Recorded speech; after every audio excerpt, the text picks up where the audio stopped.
സ്വകാര്യ ചിട്ടി സ്ഥാപനങ്ങളുടെ സുഗമ പ്രവർത്തനങ്ങൾക്ക് തടസ്സമാകുന്ന സർക്കാർ നയങ്ങൾ തിരുത്തണമെന്നാവശ്യപ്പെട്ട് all Kerala chitty foremen's association March 10-ന് തൃശൂർ കളക്ടറേറ്റിലേക്ക് പ്രതിഷേധ മാർച്ചും ധർണയും നടത്തുമെന്ന് ഭാരവാഹികൾ വാർത്താസമ്മേളനത്തിൽ അറിയിച്ചു. ചെയർമാൻ ഡേവിഡ് കണ്ണനായ്ക്കൽ, സംസ്ഥാന ഓർഗനൈസിംഗ് സെക്രട്ടറി കെ.വി. ശിവകുമാർ, സമരസമിതി ജനറൽ കൺവീനർ അഡ്വക്കേറ്റ് സി.ആർ. ജെയ്സൺ, സംസ്ഥാന ട്രഷറർ സി.എൽ. ഇഗ്നീഷ്യസ്, സംസ്ഥാന സെക്രട്ടറി എ.എസ്. വിമലാനന്ദൻ എന്നിവർ പങ്കെടുത്തു.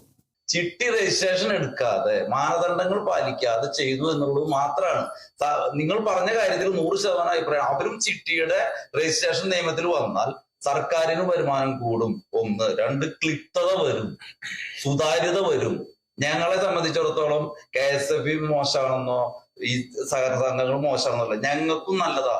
ഞങ്ങളെ പോലത്തെ സ്വകാര്യ ചിട്ടി സ്ഥാപനങ്ങൾക്കും അപ്ഗ്രേഡ് ചെയ്യാനും തിരുത്താനും നന്നാവാനും പറ്റും. പക്ഷെ ഞങ്ങൾ ഒരു നിയമത്തിന്റെ കീഴിൽ പ്രവർത്തിക്കുകയും അവർക്ക് ഈ നിയമമൊന്നും ബാധകമല്ലാതെ തന്നെ ഇത് ചെയ്യുമ്പോൾ ഞങ്ങളെ പോലെയുള്ള ഈ കുറി കമ്പനികൾ ഏകദേശം വരുന്ന 16,000 വരുന്ന കുറി സ്ഥാപനങ്ങളും അതുമായി ബന്ധപ്പെട്ട ജീവനക്കാർ കക്ഷികൾ അവർക്ക് ഈ ആനുകൂല്യം കിട്ടുന്നില്ല എന്നുള്ളതാണ് പറയുന്നത്. അല്ലാതെ അത് തെറ്റാണെന്നുള്ള അഭിപ്രായമല്ല. ആ റെഗുലേഷന്റെ കീഴിലേക്ക് ഞങ്ങളെ പോലെ അവരെയും വരുത്തിയാൽ സർക്കാരിന് വരുമാനം ഉണ്ടാവും, ഒപ്പം